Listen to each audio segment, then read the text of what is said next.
Just give me one piece of evidence. Those were the words of a young teenager who came up to me during a break on a Saturday evening. I was doing 2 lessons back to back. He went on to share with me that he wasn't going to be able to stay for the second lesson. He had to work the night shift that evening. He said, "Can you give me just one piece of evidence that I can take back to my biology class?" Now, folks who know me know that me speaking for 5 or 10 minutes about topics like Christian evidences, apologetics, that's kind of a joke.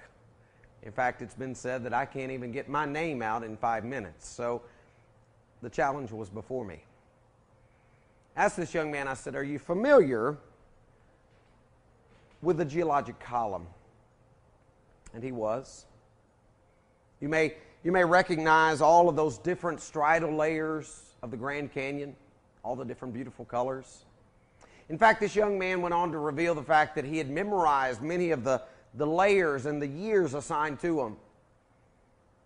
Things like the Carboniferous period, the Triassic period, the Cretaceous period. I asked him one question. I said, what would happen, scientifically speaking, if we found fossils that transcended through 3 or 4 of those different layers? For instance, what if we found a fossilized tree that went through several different layers? He smiled. He said it shouldn't happen. I said, "You're absolutely right, and yet it has on just about every continent."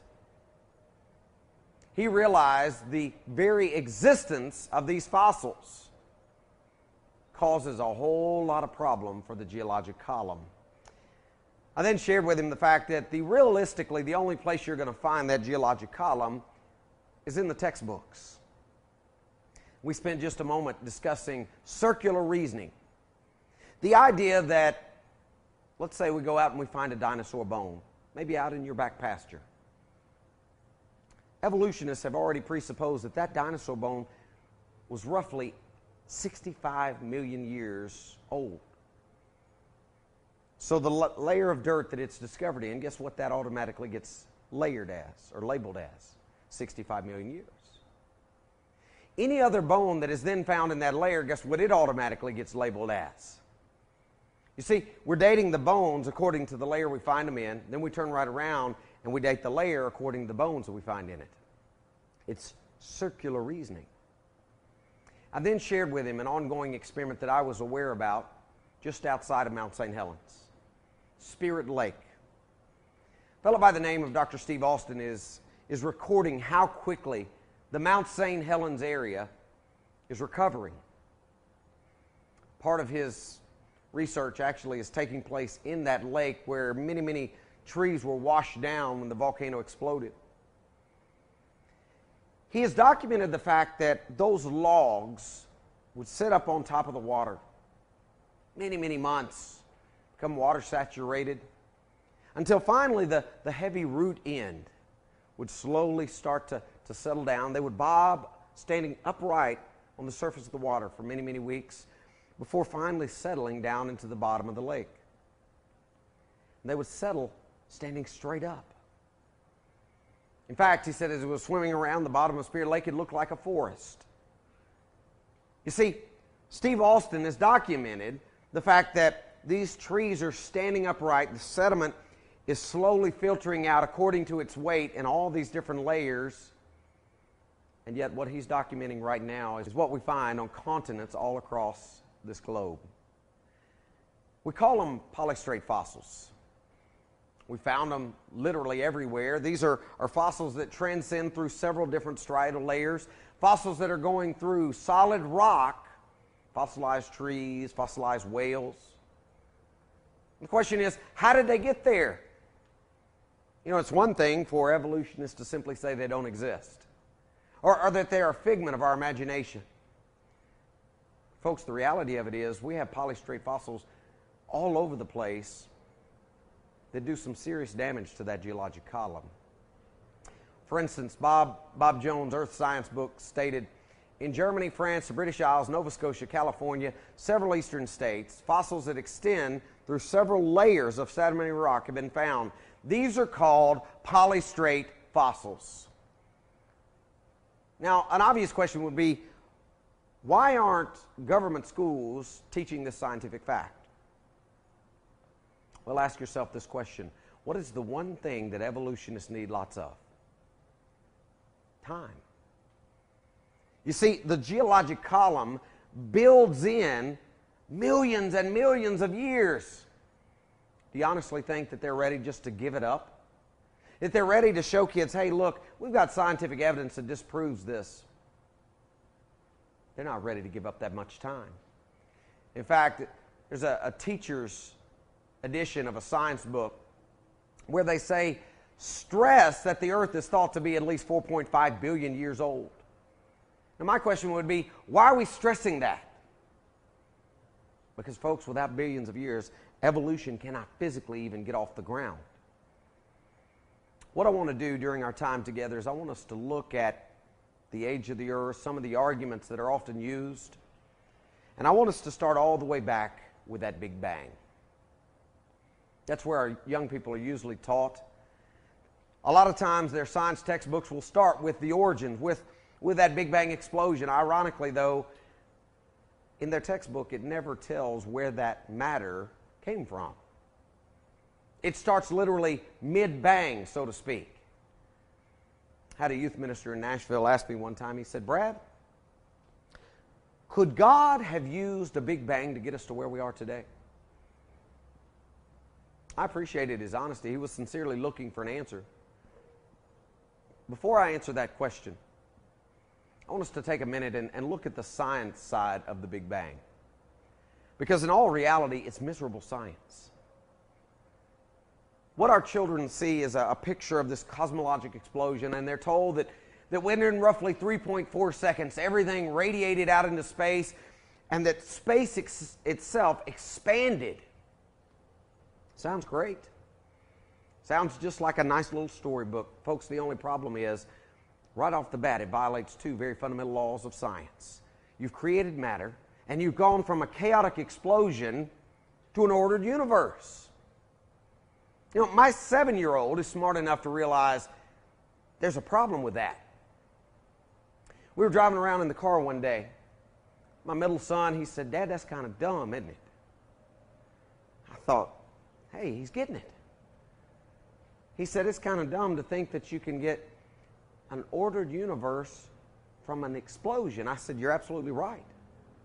I said, can you imagine what would happen if we took a stick of dynamite and we put that in your bedroom and we blew it up? He laughed. He said, it probably wouldn't look any different, would it, Dad? Folks, at age 7, he doesn't know about the laws of thermodynamics. But he is smart enough to realize there's a problem with that. How do evolutionists get around these scientific laws in order to purport their Big Bang? I want a fellow by the name of Paul Davies, an evolutionist, to give you his answer. In a book called The Edge of Infinity, he said the Big Bang represents the instantaneous suspension of physical laws, the sudden abrupt flash of lawlessness that allowed something to come out of nothing. It represents a true miracle. I would ask the question, why is that more scientific than saying, in the beginning, God created the heaven and the earth? You see, folks, when you really start to analyze the data, the Big Bang Theory is miserable science. Let me give you a couple of examples. We could spend literally hours looking at it, but just a couple for you to think about. For instance, Jupiter. Jupiter is far, far too hot for there have been a Big Bang 18 to 20 billion years ago. The reason I say that is it is still giving off twice as much heat as it's receiving from our sun, telling us it's still in the cooling off phase. Folks, if the Big Bang happened 18 to 20 billion years ago, it should have long cooled off by now. And yet we have photographic evidence from NASA of volcanic eruptions on the moons around Jupiter. We know, for instance, that Ganymede, one of the moons that's encircling that planet, it has a strong magnetic field. Now, folks, anytime you have a magnetic field, that lets us know it's generated by liquid molten metal inside. It hasn't cooled off yet. We also know the Big Bang violates another scientific law known as the conservation of angular momentum. Conservation of angular momentum, if I were to describe it to you the easiest way, if you can picture in your mind for just a moment, putting my children on a merry-go-round. Let's say we're standing there. Sadly, they don't make merry-go-rounds much anymore, thanks to lawsuits, but I think most of you know what I'm talking about. We spin that thing just as fast as we can. Eventually, if we're fast enough, my children are going to come flying off that merry-go-round. Now, they may come flying off at different points because they weigh different weights, but when they fly off of that merry-go-round, they're going to be moving in the same direction. That's this law of conservation of angular momentum. Simply put, if you have a central axis that everything is coming out of, then it should be rotating in the same direction. Maybe you can picture in your mind a spiral galaxy. So folks, if there really was just a single Big Bang explosion, we would expect the heavenly bodies to all be moving in the same direction. Now, would there be an occasional exception to that? Maybe something that had bumped into another cosmic body? Absolutely. But folks, bear in mind, within our own solar system, we've got Venus, Uranus, and possibly Pluto that are rotating backwards from the other planets. 6 out of the 63 moons here in our own solar system, they're going backwards.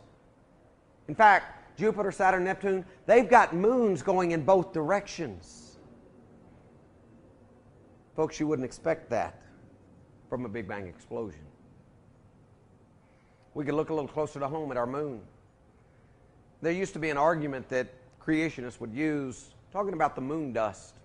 It's not used very much anymore because scientists have come back and they've reanalyzed the numbers. Those of you who remember the lunar landing, you remember they had those big pads on the feet because they expected when that lunar lander finally landed on the moon that it was going to sink down.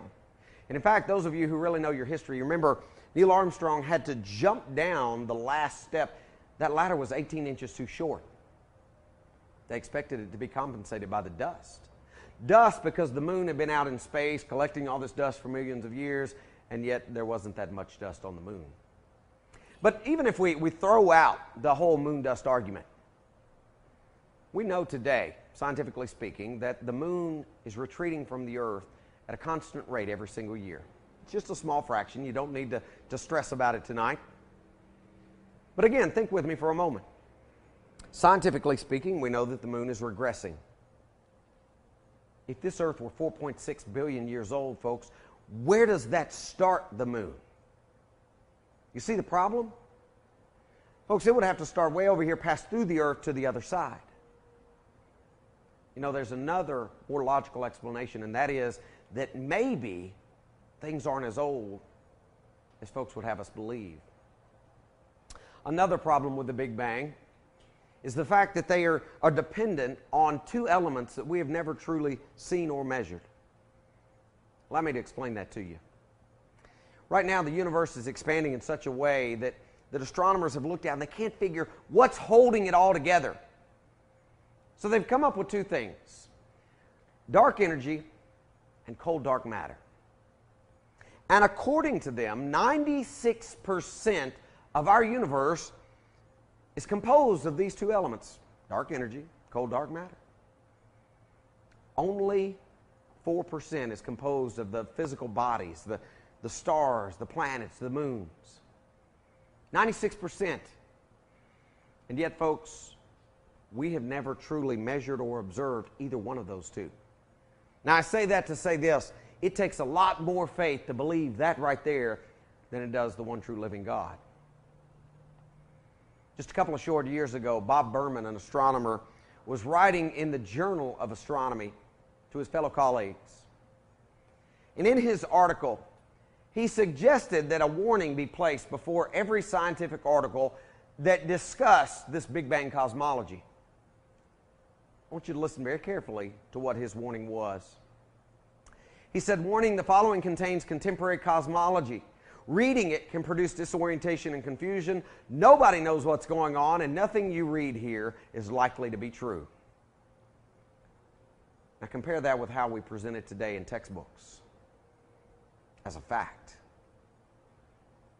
Let's get back to that question for just a moment. Could God have used a big bang to get us to where we are today? You know, friends, all we really need are the first two verses of God's Word to answer that question. Genesis chapter 1, verses 1 and 2. If you have your Bibles, you might open there. In the beginning, God created the heavens and the earth was without form and void, and darkness was upon the face of the deep, and the Spirit of God moved upon the face of the waters. How does Moses describe the earth on that very first day? Well, ask yourself this question. What was the Spirit of God moving over? It was the waters. Now think. According to evolutionists, that Big Bang explosion, it took place at a temperature you and I can't even fathom. It was in the millions of degrees. How do you go from a 1,000,000-degree explosion to having a water-covered heavenly body on the same day? Folks, the heat should have dried that water up instantaneously. We know what the boiling point of water is, do we not? You add to that the fact the Bible records the sun, the moon, the stars. What day did they come into the picture? Day 4. So, is there any way that we can squeeze the Big Bang into God's creation account? Absolutely not. Not without a whole lot of compromise. And somebody says, now wait a second. Maybe each one of those days wasn't really a day. Maybe each one of those days of creation was really millions and millions or billions of years. I'll go along with you for just a moment. Let's open our Bibles and see if we can discern exactly what Moses had in mind. For instance, in Genesis chapter 1, if you look in verse 5, verse 8, verse 13, verse 19, we find Moses recording over and over the same phrase. He says, so evening and morning were the first day. So evening and morning were the second day.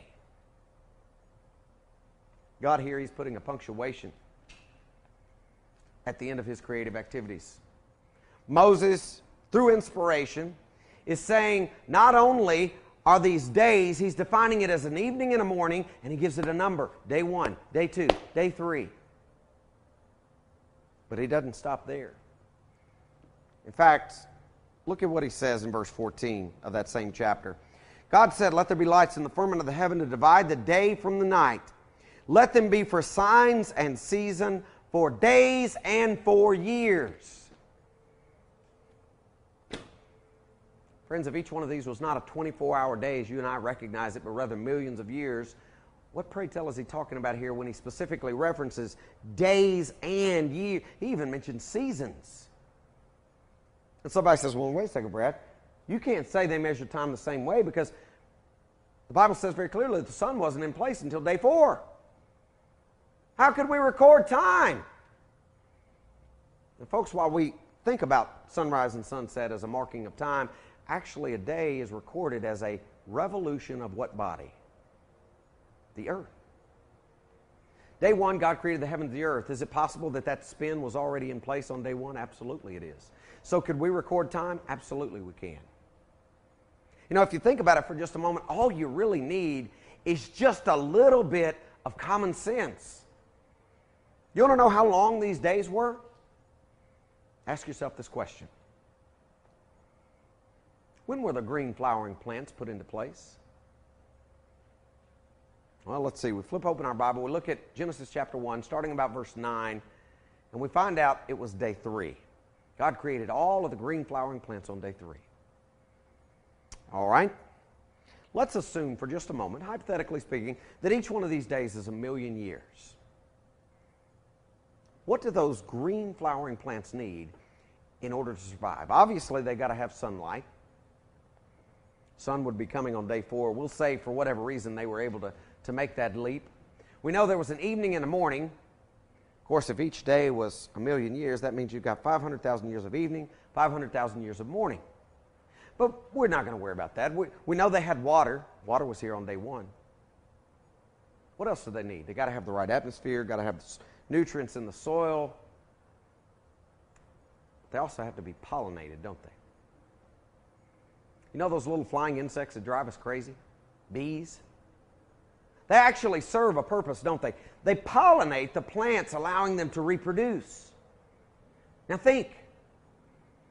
Those plants are dependent on pollination from flying insects. The flying insects, what day did they come into the picture? Let's see.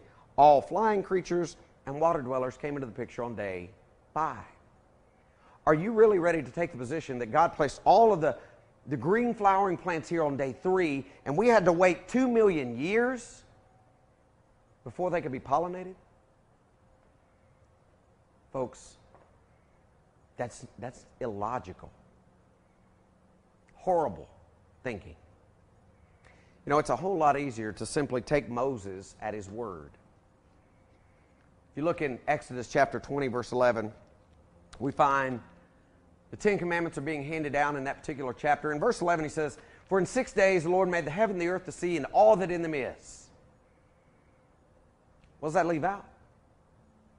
And you keep that verse in mind, and you flip on over to Exodus chapter 31. Exodus chapter 31, starting in about verse 14, it talks about keeping the Sabbath. It says, "Work should be done," verse 15, "for 6 days, but the 7th is Sabbath of rest, holy to the Lord. Whoever does any work on the Sabbath day, he shall surely be put to death."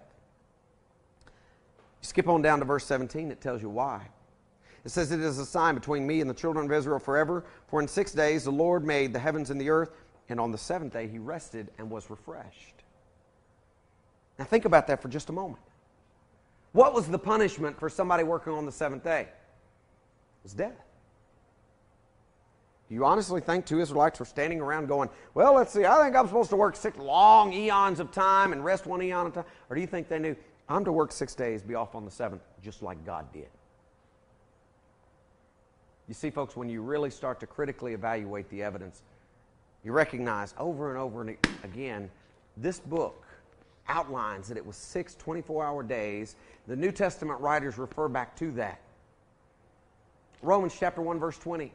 Paul here, writing to the Christians at Rome, he says, "For since the creation of the world, God's invisible attributes have been clearly seen, being perceived by the things that are made, even his eternal power and Godhead, so that they are without excuse." He says the invisible attributes of God have been seen since the creation of the world. Now, folks, if that's the case, somebody had to be here to do the seeing and the perceiving. Tells me man was here. Tells me this earth isn't billions of years old, with man being a relatively latecomer or newcomer. Mark chapter 10, verse 6, Jesus Christ speaking, "But from the beginning of creation, God made them male and female." Question: how in the world can this earth be 4.6 billion years old? Us only be around for 3 million years, and yet Jesus said, "But from the beginning of creation, God made them male and female." You see, the more you start to analyze this book, the more you recognize the fact that, folks, all of the evidence is pointing us in one direction. In fact, there's only one place in all of Scripture that indicates God took time, he stretched it out longer than what you and I would call a 24-hour day. That's in the book of Joshua. You remember the long day of Joshua. In fact, in Joshua chapter 10, verse 14, it says there hasn't been a day like that before or after it. Somebody says, "Wait a second.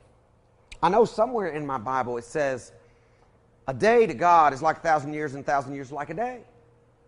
You're absolutely right. In the book of 2 Peter, it talks about that. 2 Peter chapter 3, verse 8, I believe. And as you're looking at that particular piece of text, one thing that I would point out to you is keep it in context. Here we find the writer of this book talking about God's promise of coming back, Jesus Christ coming again. He's not talking about creation.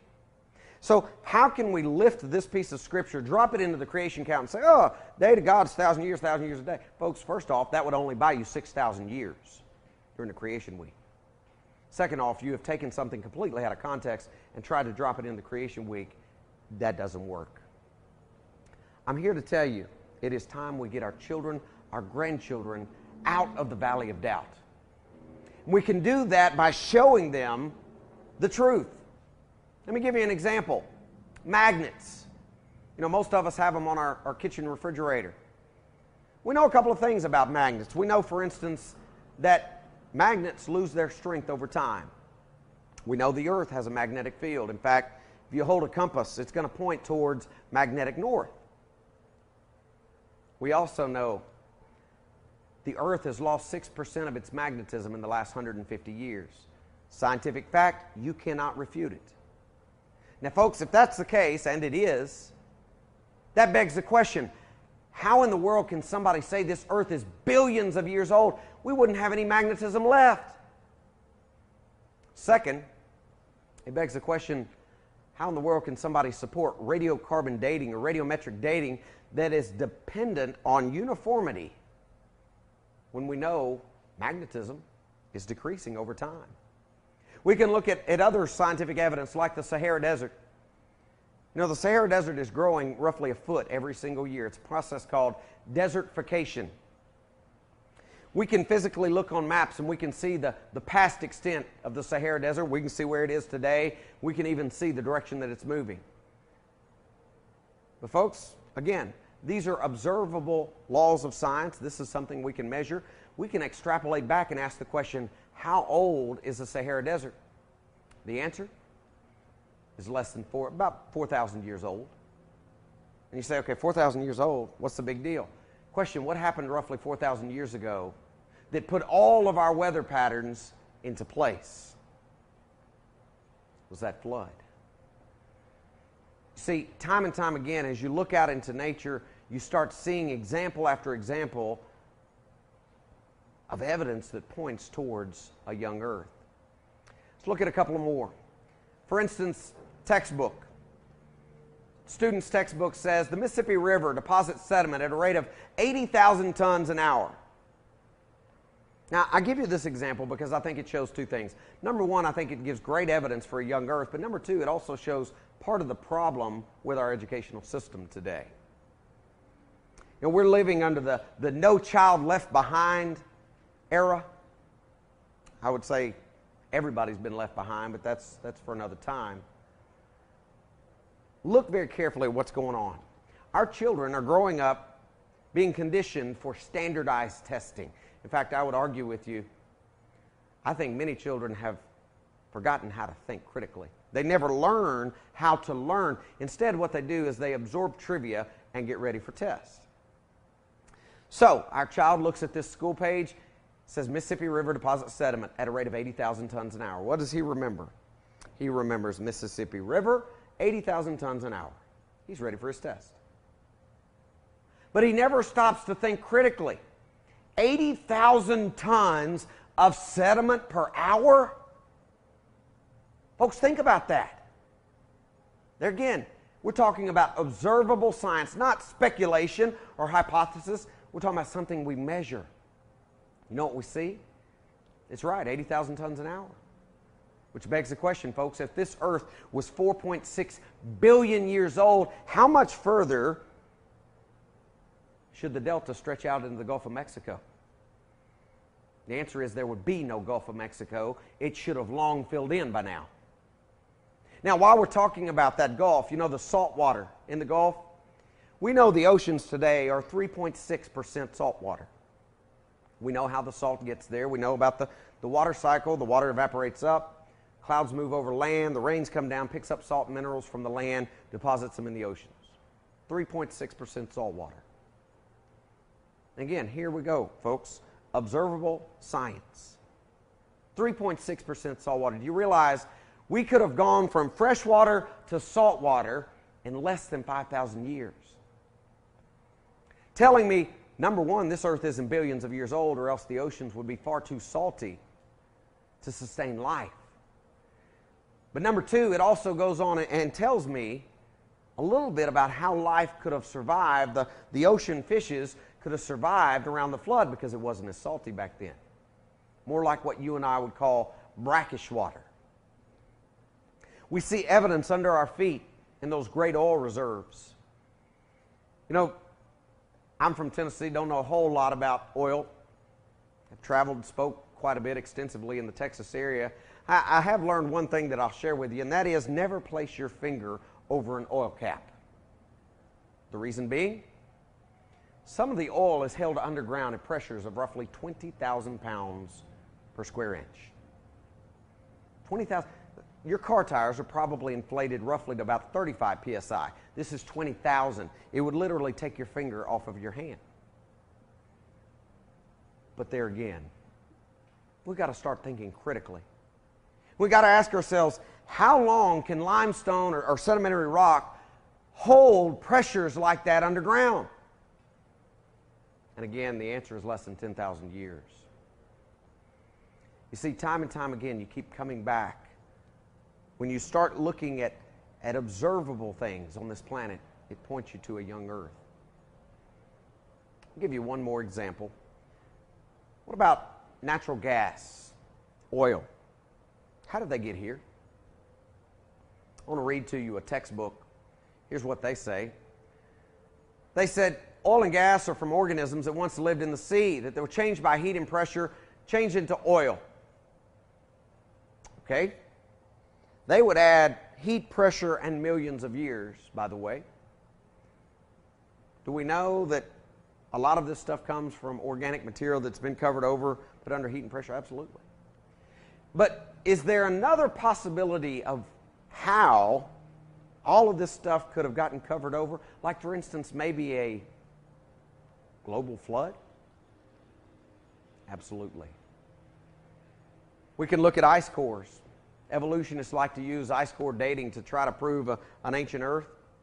And the idea is every single winter you've got a white band, represents the snowfall, and then a clear band that represents a summer melt. And they basically add them up just like we would rings on a tree. The only problem with that is not too long ago there was an airplane that was discovered roughly 75 meters down. It was an old warplane. A warplane that they knew exactly when that plane had landed on that particular ice field. Now, think with me for just a moment. They take an ice core sample down. In fact, they eventually brought that whole plane up to the surface, and it actually flies in air shows today. But according to that ice core, according to the depth of ice, that plane landed hundreds upon hundreds of years ago. Folks, planes haven't been flying that long. Or we could look at population statistics as another great example of how we know this Earth is young. And we've been doing the census long enough to know the population doubles every roughly 35 years, including diseases, famines, etc., wars. Every 35 years. Now, we can extrapolate backwards and use that same information to try to figure out when was there a period of time when there wasn't as many people. You do the math, you come up with a date of somewhere in the 4,500 range.